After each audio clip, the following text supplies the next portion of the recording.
Honestly, I would say like how close the females like were like in the disparity between like the was just so awesome. I don't want to say it was like a surprising thing for me, but like I think just how like competitive like that, not to say like the female side wasn't competitive, but just like how close the margin was. And I know Katie Scheid is a whole different kind of story, but like between the women was just so exciting to watch all day. I mean, like there was women who were just like battling it, duke and forth. Like I mean, I saw Rachel Drake, I think, come into Forest Hill at maybe 13th, and what she finished like sixth, I think, or eighth or something like that, Mhm. right? And so to see the moves on the female side was just so awesome and just so cool. And I think like on top of that too, you get like the storylines where like people are like working together throughout the race. I mean, look at Lottie Brinks and her sister-in-law like Yeah. finishing hand in hand right out there. Like it's so cool to see. I think the blend aside on like the females of like, you know, just how competitive it was, but also too like how much of like a team effort I feel like it was as well.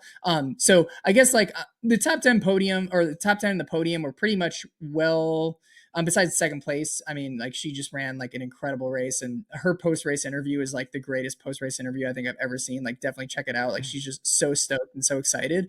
But the top 10 women's side was definitely where I would have seen it to shake out, but like how close it was, that was a little unexpected on my end. But anyways, how about you? What were your Yeah. kind of like biggest shocks? Yeah, I have to go on the men's side. Rod was the biggest surprise to me, not because well, mostly because of like just my misjudgment. I think like I have the like when someone comes out ahead of the race and like says I'm gonna make a big jump or I'm gonna go for a big jump, I usually think like they're more likely to blow up than they are to succeed because I just see Mm, this isn't necessarily like a shout or a call out on Rod for that, but, like, in general, I find the sport to be too aggressive early.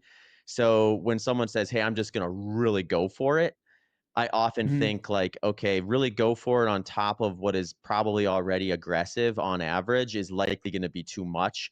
So, I'm just betting on what I would consider the averages with that. So, when he was coming through aid station after aid station, either leading or being in second, it was just like, go Rod, keep it going, keep it going. Because I thought maybe we'd have a blow up from him, but he obviously didn't blow up and went on and ran a historical race. So congrats to Rod.